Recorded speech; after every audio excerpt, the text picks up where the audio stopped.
నమస్కారం. ప్రస్తుతం మనతో పాటు ప్రముఖ జ్యోతిష్య శాస్త్ర నిపుణులు, ఆధ్యాత్మికవేత్త కాకునూరి శివకుమార్ శర్మ గారు ఉన్నారు. వారితో మాట్లాడదాం. గురుగారు నమస్కారం అండి. నమస్కారం.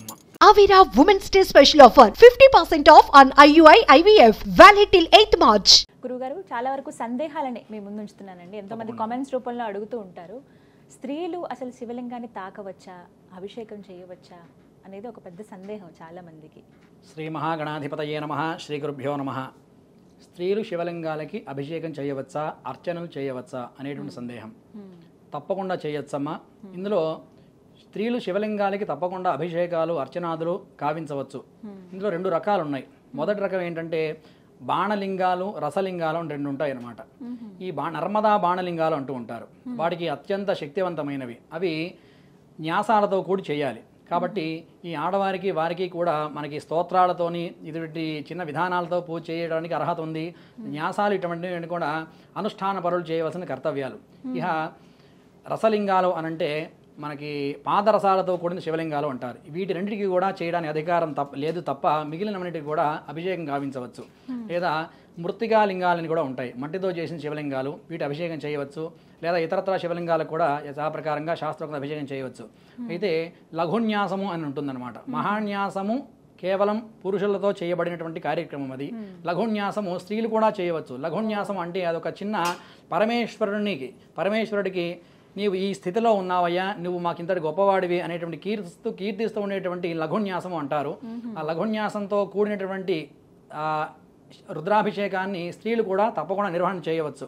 ఈ ప్రకారంగా చేసినట్లయితే సకల సౌభాగ్యాలు కూడా అనతి కాలంలోనే సిద్ధిస్తాయి, సకల ఐశ్వర్యాలు కూడా సిద్ధిస్తాయి అని చెప్పి శాస్త్రం తెలియజేస్తున్నది. ఇక్కడ ఐశ్వర్యాలు అనంటే మనకి ఇంకొక మాట చెప్పుకోవాలి. ఐశ్వర్యాలు అంటే ఇప్పుడు అభిషేకం, కొంతమందికి అనుమానం వస్తూ ఉంటుంది. నేను అభిషేకం చేశాను, పూజ చేశాను, చాలా వ్రతాలు చేశాను, నాకు వెంటనే నేను కోరుకున్న సిద్ధించలేదు, డబ్బు రాలేదు, నాకు బంగారం రాలేదు అంటూ ఉంటారనమాట. అయితే ఐశ్వర్యం అనంటే ఏంటంటే ఎప్పుడూ కూడా చక్కగా భార్యాభర్తలు కీచురాడుకోకుండా సక్రమంగా ఉండడం, పిల్లలు మన కళ్ళ ముందు ఉండడం, మనకి అవసరమైన మేరకు ధనం మన చేతికి రావడం, ఇవన్నీ కూడా ఐశ్వర్యాలే అంటూ ఉంటారు.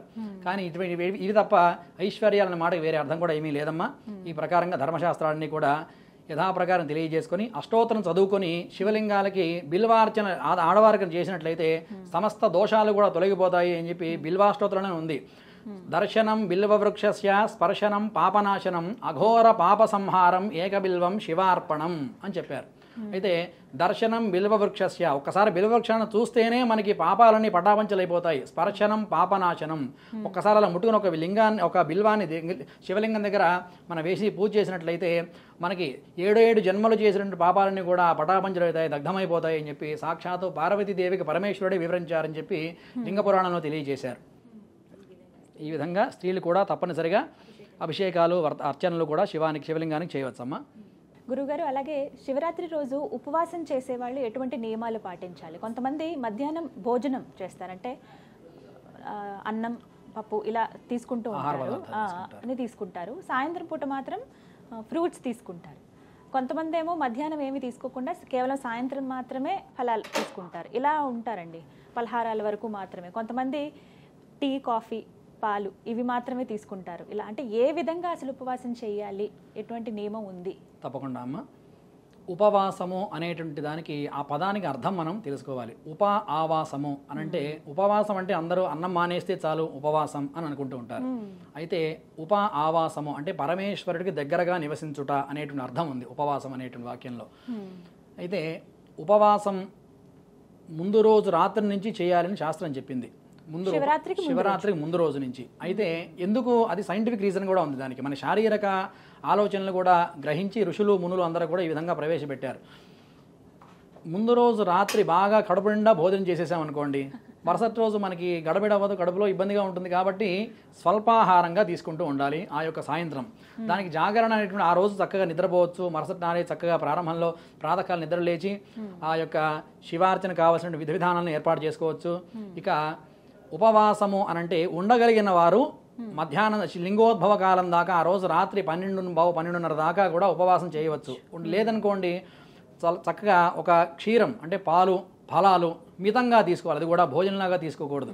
కాబట్టి అది కూడా క్షీరము యొక్క పళ్ళు పదార్థాలు ఇటువంటివి కూడా స్వల్పంగా అరిగేటువంటి శక్తి ఉన్నవి ఏవైతే ఉన్నాయో అవన్నీ కూడా తీసుకోవచ్చు అని చెప్పి చెప్తారు.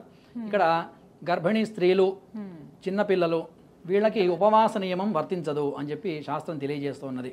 అయితే గర్భిణీ స్త్రీలు ఉన్నారు, వారికి స్వల్పంగా వారు పడాలు తినచ్చు, అది ఉండలేని వారు భోజనం కూడా చేయొచ్చు. అటువంటి ఆ యొక్క నియమాలు ఏమి కూడా వీళ్ళకి వర్తించవు. చిన్నపిల్లలు ఏంటమ్మా పరమేశ్వరుడు స్వరూపం కాబట్టి వారికి నియమాలు ఏమి వర్తించవు. కాబట్టి మనం ఈ ఉపవాసం అనేటువంటి దానికి ఈ యొక్క అర్థం వివరిస్తూ ఉన్నారు. అలాగే శివరాత్రి అనగానే అందరికీ గుర్తుకొచ్చేది జాగరణ. ఖచ్చితంగా జాగరణ చేయాలి, లింగోద్భవ సమయంలో మరీ ముఖ్యంగా అని అంటూ ఉంటారు. జాగరణ సమయంలో చెయ్యవలసిన పనులు ఏంటి, చెయ్యకూడనివి ఏమిటి? జాగరణ అనేటువంటి దానికి అర్థం ఏంటయ్యా అంటే నిద్రాహారాలు మానేసి, నిద్ర మానేసి అలాగే సినిమాలు చూడటము లేదా కబుర్లు చెప్పుకోవడము ఇటువంటివి కూడా ఇప్పుడు పరిపాటు అయిపోయినాయి అమ్మ జనాలందరికీ కూడా. అవన్నీ కూడా ఎవరు చేయకూడదు కూడా. అయితే ఈ జాగరణ అంటే శివనామస్మరణ చేసుకుంటూ 4 బృందాలుగా ఏర్పడి ఈ యొక్క శివుడికి సంబంధించినటువంటి కథలు చాలా మనకు బోలెడు దొరుకుతూ ఉన్నాయి మన సుమన్ టీవీలో కూడా. ఆ కథలన్నీ కూడా తెలుసుకొని చూసి ఆహ్లాదంగా శివనామస్మరణ చేసుకుంటూ వాళ్ళందరూ కూడా శివస్మరణ గావిస్తూ ఉండాలి. మరుసటి రోజు మధ్యాహ్నం కూడా నిద్రపోవడానికి వీలు ఉండదు శివరాత్రి జాగరణ అనంటే. తర్వాత సాయంకాలం పూట స్వామివారికి మరలా పునఃపూజ గావించి మరలా అర్చన అది చేసిన తర్వాత వాళ్ళు కూడా మితాహారం తీసుకోవాలి. మరుసటి రోజు కూడా మితాహారం తీసుకున్న తర్వాత నిద్రకు ఉపక్రమించాలి అని చెప్పి తెలియజేస్తున్నారు. జాగరణ అనంటే కేవలం కూడా 4 స్నేహితులతో కలిసో లేదా 4 బంధుమిత్రులతో కలిసో కాలక్షేపం గావించి ఆ సినిమాలు చూస్తూ వాళ్ళు రకరకాల జోకులు అవి వేసుకుంటూ ఇవన్నీ కూడా కాలక్షేపం చేయడం కాదు. జాగరణ అంటే సాక్షాత్ పరమేశ్వరుడే నీలో ఉన్నాడు అని భావించి ఈ యొక్క విధి విధానం జరపవలసింది అని చెప్పి శాస్త్రం తెలియజేస్తూ ఉన్నది. ఇందులో మనకి ఇంకోటి చెప్పారమ్మా, అభిషేకం చేయగా సామాన్యంగా అందరూ కూడా లింగోద్భవం అభిషేకం చేస్తూ ఉంటారు. ఆ యొక్క జాగరణ కూడా అందులోనే మనకి లీనమైపోతూ ఉంటుంది. ఇందులో ఇంకొక విషయం చెప్పారు, నా రుద్రో రుద్రమర్చయేదో అని వేదం చెప్పింది. అంటే ఎవరైతే అభిషేకం చేస్తూ ఉన్నారో లేదా జాగరణ చేస్తూ ఉన్నారో శివార్చనకి ఉపక్రమిస్తూ ఉన్నారో వాళ్ళందరూ శివతత్వంగా మారి కానీ ఈ పనులన్నీ చేయకూడదు అని చెప్పి వేదం తెలియజేసింది. అంటే నా రుద్రమర్చ ఇందులో మహాన్యాసము అనేటువంటి ఒక న్యాసం ఉంది. ఇందాక మనం చెప్పుకున్నట్లుగా లఘున్యాసంతో కూడినటువంటి మహాన్యాసం అనేటువంటి ఒక న్యాసం ఉంది. అందులో రకరకాలైనటువంటి ఘట్టాలు ఉంటాయి. ఆ ఘట్టాలన్నీ కూడా న్యాసాలతో కూడుకున్నవి. ఇందులో ప్రతి అక్షరం కూడా ప్రతి బీజమంత్రమే అని చెప్పి తెలియజేస్తున్నది ఈ యొక్క మహాన్యాస ఖండం. ఇందులో శివ సంకల్పాలు అని ఉంటాయి. అది అత్యంత పవర్ఫుల్ అయినటువంటి మంత్రాలు అన్నమాట. ఇందులో ఏ నేదం భూతం భువనం భవిష్యత్ పరిగృహేతమృతేన సర్వం ఏన యజ్ఞస్త్రాయతే సప్తహోతాతన్ మే మన శివ సంకల్పమస్తు అని వాక్యం ఉంది. శివ సంకల్పమస్తు అంటే మనం ఏదైతే మనస్సున సంకల్పించుకుంటూ ఉంటామో పరమేశ్వరుడు తప్పకుండా దాన్ని అనతి కాలంలోనే శీఘ్రంగా నెరవేరుస్తాడు అని చెప్పి సాక్షాత్తు మంత్రంలోనే ఉంది. కాబట్టి అందరూ కూడా జాగరణ అనంటే శివనామస్మరణ చేసుకోండి, చక్కగా శివుడి యొక్క తత్వాన్ని తెలుసుకోండి. తద్వారా మీరు ఉన్నంతలో ఐశ్వర్యాన్ని పొందండి. ఇందాక మనం చెప్పినట్టుగా ఆ ఐశ్వర్యాన్ని పొందండి. సాక్షాత్తు మనకి బాగా జీవుడు పండిపోయిన తర్వాత సునాయాస మరణం ప్రాప్తించమని పరమేశ్వరుడు వేడుకోండి, అంతా కూడా శుభం జరుగుతుంది అని చెప్పి ఈ విధంగా తెలియజేస్తూ ఉన్నారు.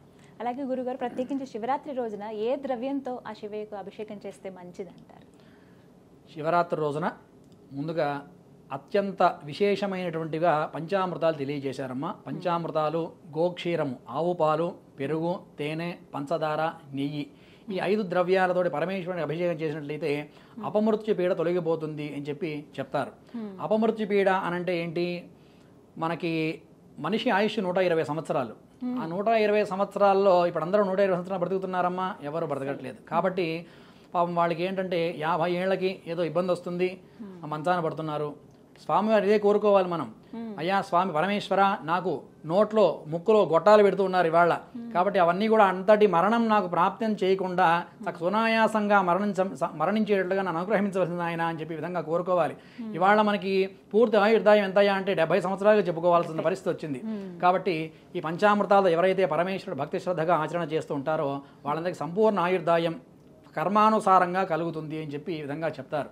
అయితే ద్రాక్ష రసము, పళ్ళ రసాలు ఇవన్నీ కూడా విభూది పసుపు కుంకుమలు ఇవన్నీ కూడా యథాప్రకారంగా విడివిడిగా స్వామివారికి ఏకాదశి రుద్రంగా వస్తుంది కదండి. ప్రతి రుద్రానికి చక్కగా ఒక రుద్రం చెప్పి పసుపుతో అభిషేకం చేయండి, మరో రుద్రం చెప్పి కుంకుమతో అభిషేకం చేయండి, మరో రుద్రం చెప్పి విభూతితో అభిషేకం చేయండి.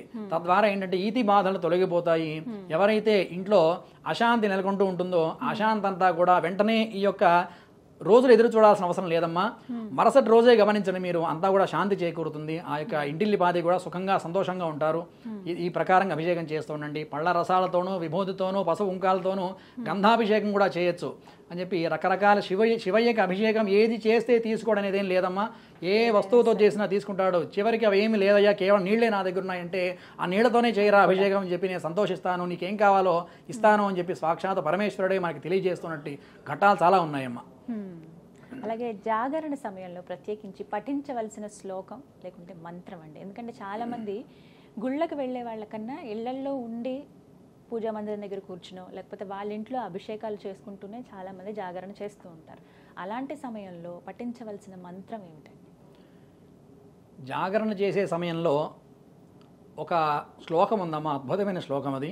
ఆ శ్లోకం ఎవరైతే పఠిస్తూ ఉంటారో, ఇందాక మనం చెప్పుకున్నట్లుగా గర్భిణీ స్త్రీలు కానీ లేదా యొక్క జ్ఞానం తెలిసినటువంటి పిల్లలు కానీ ఇటువంటి వారందరూ కూడా చేయలేని శక్తి లేని వారందరూ కూడా చక్కగా జాగరణ అంటే 12 గంటల దాకా లింగోద్భవం ఉండక్కర్లేదు. వాళ్ళ ఒక శక్తి లేనివారు వారు 10:30, 11 గంటల వరకు చక్కగా ఉండి వారు ఒక శ్లోకాన్ని చదవాలి. ఎవరైనా శ్లోకాన్ని చదువుకోవచ్చు. ఒక్కసారి మీరు ఈ శ్లోకం చెప్తాను, నేను శ్రద్ధగా వినండి.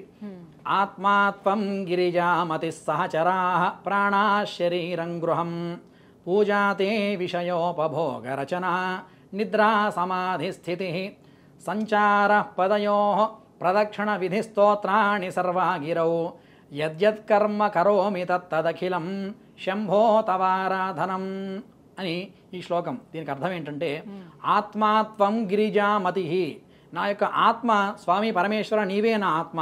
శక్తి లేని వాళ్ళు ఈ విధంగా చేసుకోవాలి. జాగరణ చేసే సమయంలో ఇవన్నీ కూడా అనుకుంటే సాక్షాత్తు మీరు ఏదైతే ముందు పూర్వం అభిషేకం చేస్తూ ఉన్నారో తదనంతరం అభిషేకం చేస్తారో వాటన్నిటికీ కూడా సకల మంచి శక్తి చేకూరుతుంది అని చెప్పి శాస్త్రం తెలియజేస్తున్నది. ఆత్మాత్వం అంటే నా యొక్క శరీరంలో ఏదైతే ఆత్మ ఉందో అవి పరమేశ్వర నీవే. మతి సహచరాహ, మతి అంటే బుద్ధి, బుద్ధివరయ్య అంటే అమ్మవారే నా బుద్ధి. ప్రాణాహ శరీరం గృహం అంటే నీ యొక్క కోవెల ఏదయ్యా అని అంటే నేను గుడికి వెళ్ళలేకపోతున్నాను, వెళ్ళలేని శక్తి లేనివాడిగా ఉన్నాను. ప్రాణాహ శరీరం గృహం, నా యొక్క శరీరమే నీ యొక్క కోవెలగా భావించవలసిందిగా ప్రార్థిస్తున్నాను అని అర్థం అనమాట. పూజాతే విషయోపభోగరచన, ఎవరితోనైనా చక్కగా ఈ శివ సూక్తాలు కానీ శివుడికి సంబంధించినటువంటి నీతి మాటలు కానీ చెప్పుకుంటూ ఉంటానో అవే వేదమంత్రాలుగా భావించవయ్యా అని చెప్పారు. నిద్రా సమాధి స్థితి, నేను ఎక్కువసేపు మేలుకు ఉండలేను, మరి ఏం చేయాలి? నిద్రా సమాధి స్థితి, నేను పడుకుంటే అది సమాధి స్థితిగా భావించవయ్యా అని చెప్పారు. సంచార పదయో ప్రదక్షిణ విధి స్తోత్రాన్ని సర్వాగిర, నేను నడుస్తూ ఉన్నాను, గుడికి వెళ్తున్నాను లేదా ఇంట్లో పూజామందిరంలోకి వెళ్తున్నాను, వెళ్ళే సమయంలో నీ యొక్క శక్తిపీఠమైనటువంటి పరమేశ్వర శక్తిపీఠాలు ఏమున్నాయో వాటి దగ్గరికి వెళుతున్నట్లుగా భావించి నన్ను అనుగ్రహించవలసిందయ్యా, నడకే నీకు ప్రదక్షిణంగా భావించు అని చెప్పి ఈ విధంగా కోరుతూ ఉన్నారు. యద్యత్ కర్మ కరోమి తత్తదఖిలం శంభో తవారాధనం, నేను ఏ కర్మ చేసినా కూడా నీ యొక్క ఆరాధనగా భావించి మమ్మల్ని అనుగ్రహించవలసిందయ్యా అని చెప్పి పరమేశ్వరుడి విధంగా ప్రార్థన చేయాలి. ఈ యొక్క శ్లోకం కనుక తప్పకుండా ఎవరైనా శ్లోకం రాని పక్షంలో ఇప్పుడు మీరు విన్నట్లుగా భావన మనస్సును తలుచుకున్నా కూడా తప్పకుండా 100కి 100 పాళ్ళు ఫలితం వస్తుంది అని చెప్పి శాస్త్రం తెలియజేస్తున్నదమ్మా. ఇది చాలా విశేషమైన శ్లోకం అనమాట. జాగరణ సమయంలో ఈ విధంగా జాగరణ సమయంలో ఈ శ్లోకం పఠిస్తే తప్పనిసరిగా మనకి చేసే అభిషేకంలో చాలా రెట్లు ఫలితం వస్తుంది అని చెప్పి తెలియజేశారు.